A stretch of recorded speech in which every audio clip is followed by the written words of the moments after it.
Hello students, स्वागत है आपका आईसीटी वर्चुअल क्लासेस में। मैं हूं कविता, आपकी साइंस टीचर। उम्मीद करती हूं आप सभी अच्छे होंगे और स्वस्थ होंगे। तो क्लास कंटिन्यू करेंगे चैप्टर अपना, और चैप्टर का नाम है मॉलिक्यूलर बेसिस ऑफ इनहेरिटेंस। यानी कि हम बात कर रहे हैं यहाँ पर मॉलिक्यूलर बेसिस की इनहेरिटेंस के बारे में। प्रीवियस लेक्चर में भी हमने बात की है। तो बेसिकली हम बात करने वाले हैं यहाँ पर डीएनए के बारे में। अभी तक डीएनए के बारे में जो चीजें हमने समझी हैं उसमें हमने देखा है जो डीएनए है और डीएनए की हिस्ट्री है। एक बार आप लोग पढ़ लेंगे डीएनए की हिस्ट्री के बारे में, क्या चीजें हमने समझी। हमने कहा डीएनए जो है वो क्या है, यहाँ पर एसिडिक पदार्थ, एसिडिक क्या है, स्ट्रक्चर है, एसिडिक सब्सटेंस हमारे पास आता है। अगर हम कहें कि सबसे पहले इसको किसने आइडेंटिफाई किया था, तो हमने कहा फ्रेडरिक मिशर ने इसे आइडेंटिफाई किया था। 1869 की बात है और उन्होंने इसे नाम दिया था न्यूक्लियस। थर्ड जो हमारे पास कॉलम आता है या थर्ड जो पॉइंट हमारे पास आता है उसमें कहा गया था 1953 में double helical structure of DNA was given by James Watson and Francis Crick based on x-ray diffractions data produced Maurice विंकलिन एंड रोजलिंड फ्रैंकलिन। यानी कि 1953 में डीएनए की double helical structure James Watson और फ्रांसिस क्रिक द्वारा की गई थी, जो मॉरिस विंकलिन और रोजलिन फ्रैंकलिन द्वारा निर्मित एक्स-रे विवर्तन डेटा पर आधारित है। अब हम यहाँ पे बात करने वाले हैं स्ट्रक्चर के बारे में। और प्रीवियस लेक्चर में आपको एक स्ट्रक्चर दिखाया गया था कुछ इस प्रकार का, जिसमें हमने अभी तक जो बात की है, डीएनए जो बना होता है वो पेंटोज शुगर, फॉस्फेट ग्रुप और नाइट्रोजनस बेस से बना होता है। कैसे अरेंज होते हैं वो हमें समझना है, क्या क्या चीजें होती है वो तो हमने समझ ली है। इसके लिए थोड़ा सा समझना होगा पेंटोज शुगर क्या होती है, इसका स्ट्रक्चर क्या होता है, फॉस्फेट ग्रुप कैसे जुड़ता है या नाइट्रोजनस बेस कैसे जुड़ते हैं। चलिए, सबसे पहले हम बात करेंगे पेंटोज शुगर के बारे में। पेंटोज शुगर क्या होती है। पेंटोज शुगर को पढ़ने से पहले थोड़ा सा कार्बोहाइड्रेट को अगर हम देखें,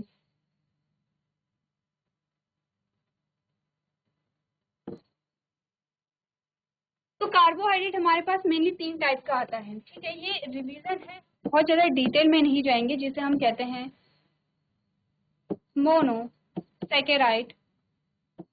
ठीक है, ये पूरा नहीं है, मैं शॉर्ट में लिख रही हूँ। Oligo saccharide and poly saccharide. ठीक है,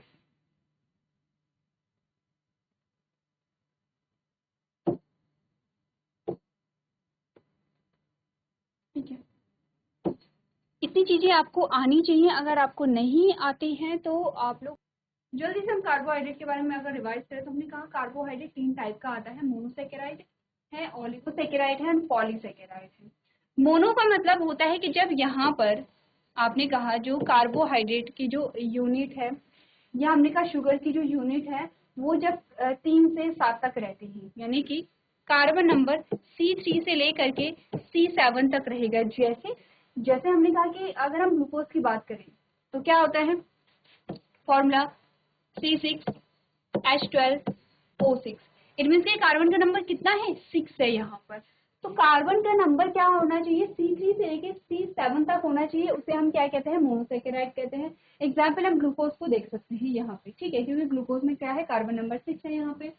ऑलिगोसेकेराइड में आपने कहा कार्बन नंबर यहाँ पे C2 से लेके C9 तक, सिर्फ C9 लिखते हैं यहाँ पे। C9 कार्बन नंबर 9 तक जो होते हैं, कार्बन नंबर जो 9 तक होते हैं उसे हम ऑलिगोसेकेराइड कहते हैं। जैसे कि एग्जांपल यहाँ पे कार्बन नंबर 6 है, वैसे ही कार्बन नंबर 9 होना चाहिए, तब हम उसे ऑलिगोसेकेराइड कहेंगे। पॉलीसेकेराइड में क्या होता है, जब कार्बन नंबर 12 से ज्यादा होता है, कार्बन नंबर क्या होता है 11 से ज्यादा होता है, 12, 13, 14, 15, उसे हम क्या कहते हैं, पॉलीसेकेराइड कहते हैं। ठीक है, अगर हम बात करें यहाँ पर मोनोसेकेराइड के बारे में, ठीक है, तो हम इसे क्या कहेंगे। हमने कहा कार्बन नंबर 1 है तो क्या होगा, कार्बन नंबर 2 है तो क्या होगा, कार्बन नंबर 3 है तो क्या होगा, कार्बन नंबर 4 है तो क्या होगा। तो अगर हमने कहा कार्बन नंबर 3 है तो क्या कहते हैं, ट्रायोस कहते हैं। कार्बन नंबर 4 है, टेट्रोस कहते हैं। कार्बन नंबर 5 है, पेंटोस कहते हैं। कार्बन नंबर 6 है तो हेक्सोस कहेंगे। ठीक है, तो आपने कहा कि यहाँ पर क्या है, कार्बन नंबर हमें क्या है, पेंटोज तक चाहिए, ठीक है। कार्बन बता दें, हमें चाहिए कार्बन नंबर 5 तक, पेंटोज। क्या बोला था कि डीएनए के फॉर्मेशन में क्या चाहिए, पेंटोज शुगर चाहिए होती है। इट मीन्स कि वहाँ पे कार्बन नंबर कितना होता है, 5 होता है, इसीलिए हमें पेंटोज शुगर चाहिए। अब आपको समझ आ रहा होगा कि पेंटोज शुगर क्या है, एक प्रकार की कार्बोहाइड्रेट है यहाँ पे, ठीक है, जिसमें कार्बन का नंबर क्या होता है, 5 होता है। हमें सिर्फ पेंटोज शुगर पढ़नी है, तो इसीलिए हम कार्बोहाइड्रेट को इतना ही समझेंगे। अगर आप कार्बोहाइड्रेट के बारे में नहीं जानते कि मोनोसेकेराइड क्या होते हैं, ऑलिगोसेकेराइड क्या होते हैं और पॉलीसेकेराइड क्या होते हैं, तो एक बार आप लोग यहाँ पे पढ़ सकते हैं सर्च करके, या अपनी बुक है या जो प्रीवियस आपके लेक्चर्स होंगे छोटी क्लासेस में आपने पढ़े होंगे वहाँ पर आप देख सकते हैं। या फिर आपने कहा कि बायोमोलिक्यूल जो आपने पढ़े हैं वहाँ पर आपको अच्छे से चीजें समझाई गई हैं बायोमोलिक्यूल में, वहाँ पर आप देख सकते हैं कार्बोहाइड्रेट के बारे में, ठीक है, क्योंकि इंपॉर्टेंट टॉपिक है, बेसिक्स है आपके, इतना आपको समझ में आना चाहिए।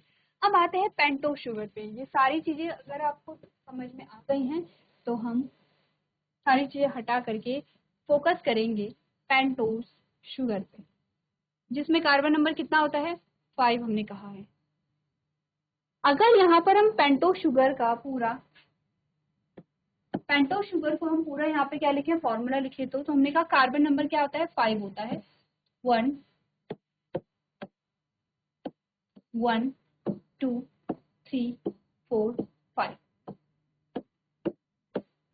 5 कार्बन यहाँ पर हो गए हैं। क्योंकि हमने कहा कार्बन की वैलेंसी कितनी होती है ये आपको पता होनी चाहिए। कितनी होती है कार्बन की वैलेंसी, 4 होती है कार्बन की वैलेंसी। कार्बन को अपना ऑक्टोमर कंप्लीट करने के लिए कितने इलेक्ट्रॉन चाहिए होते हैं, 4 इलेक्ट्रॉन चाहिए होते हैं। ये हमने समझा है इलेक्ट्रॉनिक कॉन्फ़िगरेशन जब आप पढ़ते हैं, यानी कि इलेक्ट्रॉनिक विन्यास जब आप पढ़ते हैं, तो हमने कहा कि कार्बन को अपना सेल कंप्लीट करने के लिए क्या चाहिए, यहाँ पे 4 जो कार्बन है उनकी आवश्यकता यहाँ पे होती है, ठीक है। इसमें हमने क्या पढ़ा था, sp-df पढ़ा था हमने। अच्छा, अगर आपसे पूछूं कि s में मैक्सिमम कितने इलेक्ट्रॉन हो सकते हैं, p में कितने हो सकते हैं, d में कितने हो सकते हैं, f में कितने हो सकते हैं, तो क्या बताएंगे आप।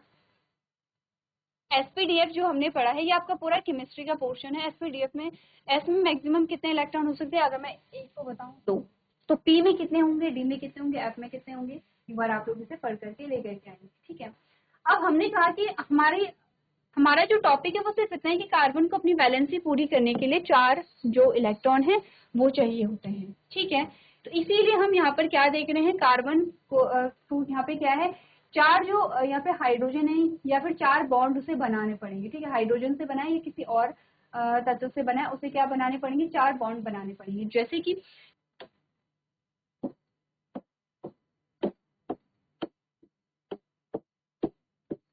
ठीक है। ये है क्या, कार्बन नंबर, कार्बन 5 कार्बन की एक चेन है। इसमें हम देखते हैं यहाँ पे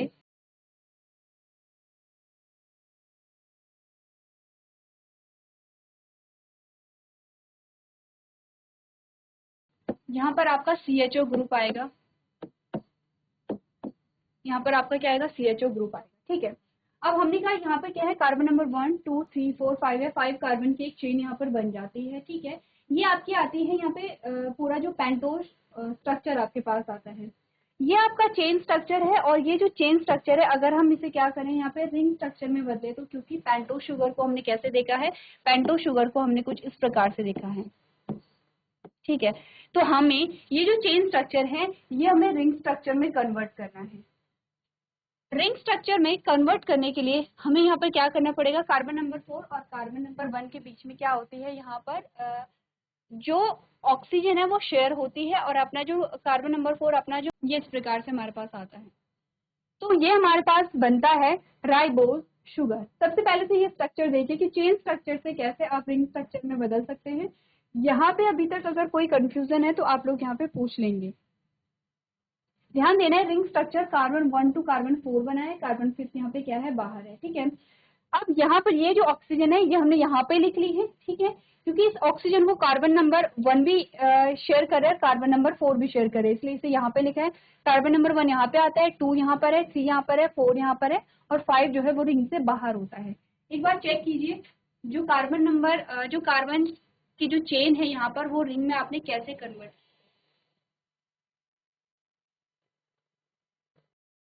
चलिए अगर मैं आपसे बोलूं, ये चेन स्ट्रक्चर हटा ले अब, अगर मैं आपसे बोलूं कि हमें दो टाइप की शुगर चाहिए, अगर हमें दोनों बनाने हैं डीएनए और आरएनए, डीएनए को बनाना है तो डीऑक्सी राइबोस शुगर चाहिए और आरएनए को बनाना है तो राइबोस शुगर चाहिए। तो ये हमारे पास आती है राइबोस शुगर,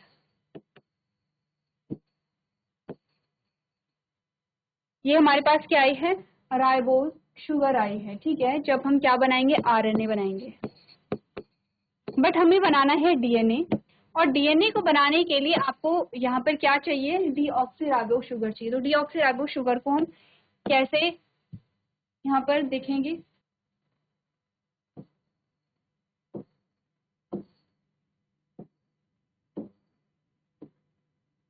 सेम है, कार्बन की नंबरिंग अगर हम कर लें,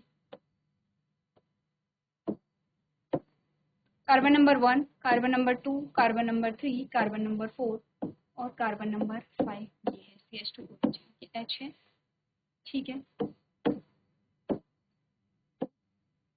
अब आप कहेंगे इसमें डिफरेंस कहाँ आया है, डिफरेंस अभी हम देखेंगे।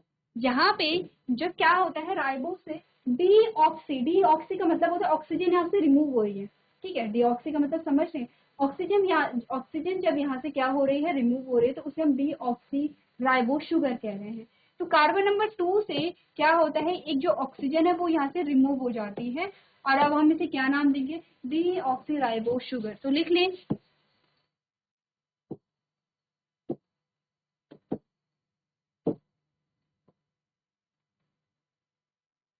Deoxyribose sugar. जब हम क्या बनाएंगे, यहाँ पे डीएनए बनाएंगे, ठीक है, क्लियर है। राइबोस शुगर और डीऑक्सीराइबोस शुगर में क्या, एक ऑक्सीजन का डिफरेंस होता है। राइबोस शुगर में ऑक्सीजन होगी, कार्बन नंबर 2 पे OH जो होगा, और अगर हम बात यहाँ पर देखेंगे डीऑक्सीराइबोस शुगर में, उसमें कार्बन नंबर 2 से जो ऑक्सीजन है वो यहाँ से रिमूव हो जाता है।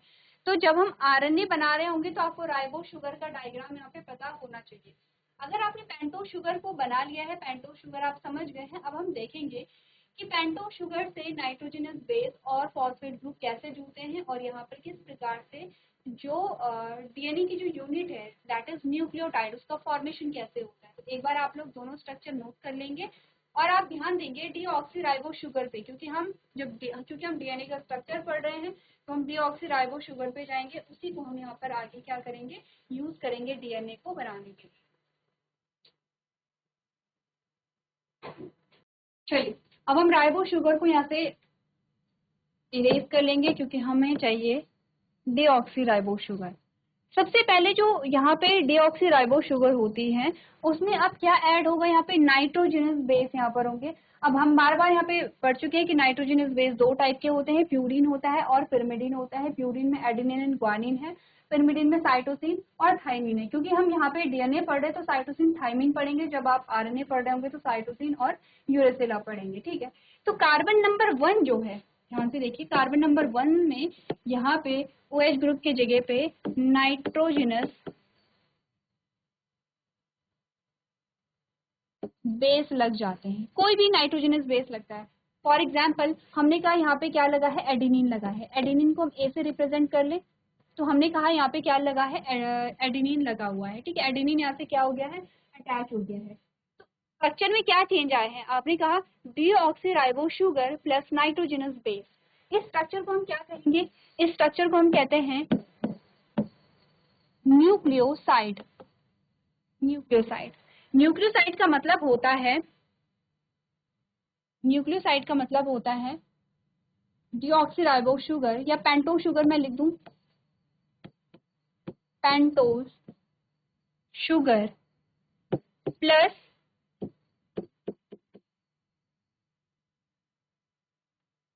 नाइट्रोजनस बेस को हम क्या कहते हैं, यहाँ पर को हम कहते हैं यहाँ पे न्यूक्लियोसाइड। हाँ, देखिए न्यूक्लियोटाइड नहीं बना है, अभी सिर्फ न्यूक्लियोसाइड बना है। अब न्यूक्लियोटाइड को बनने के लिए क्या होगा, यहाँ पे न्यूक्लियोटाइड बनने के लिए न्यूक्लियोसाइड से अटैच होना होगा किसे, फॉस्फेट ग्रुप को, ठीक है। यहाँ से अटैच होना होगा फॉस्फेट ग्रुप को। तो फॉस्फेट ग्रुप कैसे अटैच होता है, हम अगर यहाँ पर फॉर्मूला लिखें कि इसका फॉस्फोरिक एसिड का, तो क्या होता है H3PO PO4 होता है, H3PO4 होता है। इसी को अगर हम खोल कर ओपन करके अगर हम पूरे स्ट्रक्चर को देखें कैसा होता है,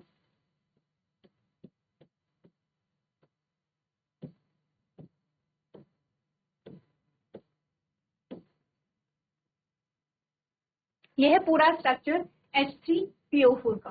ठीक है, क्लियर है इतना।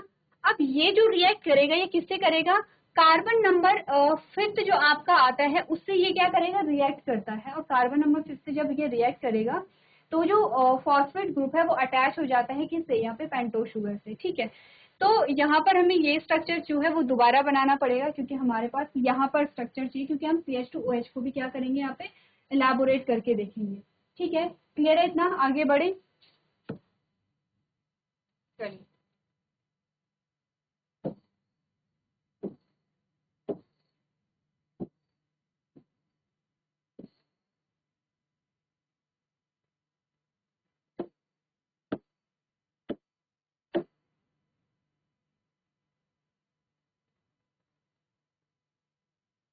तो हमने यहाँ पे देखा है एडेनिन को देख लेते हैं, ये H है,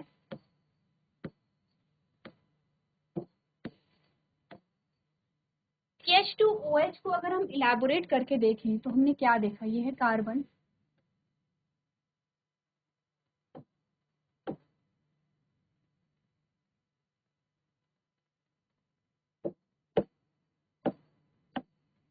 ऐसे करके हमने देखा। और अगर हम फॉस्फोरिक एसिड को लिखें तो हमने क्या लिखा है यहाँ पे,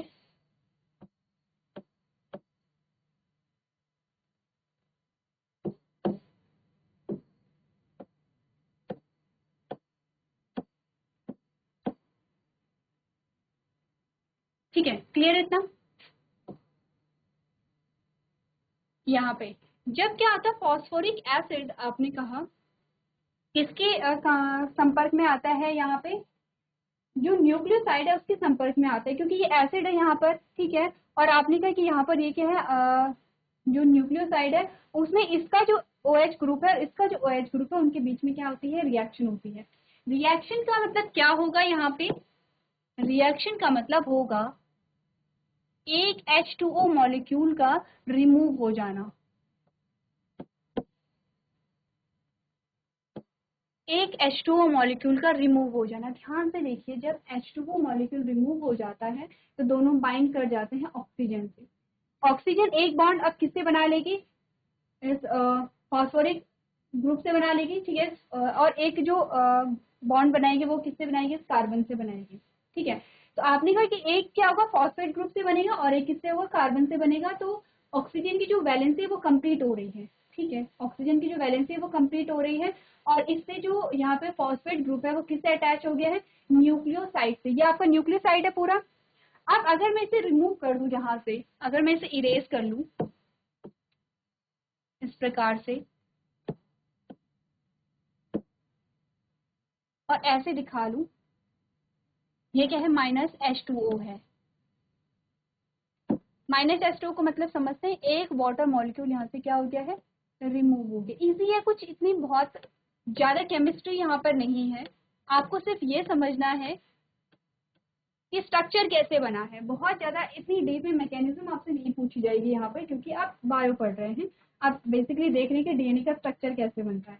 अब आपने कहा एक वाटर रिमूव हो गया, यहाँ पे क्या है, जो फॉस्फेट ग्रुप है वो किससे ऐड हो गया है, यहाँ पे आपके न्यूक्लियोसाइड से ऐड हो गया है। ये कंप्लीट स्ट्रक्चर जो आपका आता है ये है आपका न्यूक्लियोटाइड। इट मीन्स कि ये जो DNA की यूनिट है आपके पास पूरी बन चुकी है। अब हमें आगे समझना है कि न्यूक्लियोटाइड जो यहाँ पे यूनिट है वो आपस में कैसे जुड़ते हैं, यानी कि एक न्यूक्लियोटाइड दूसरे न्यूक्लियोटाइड से कैसे जुड़ता है। इसी के साथ कुछ बॉन्ड हम यहाँ पर देखेंगे, उन बॉन्ड के नाम हम यहाँ पर जानेंगे। तो आज के सेशन में हम इतना ही करेंगे। अभी तक क्लास में बने रहने के लिए आपका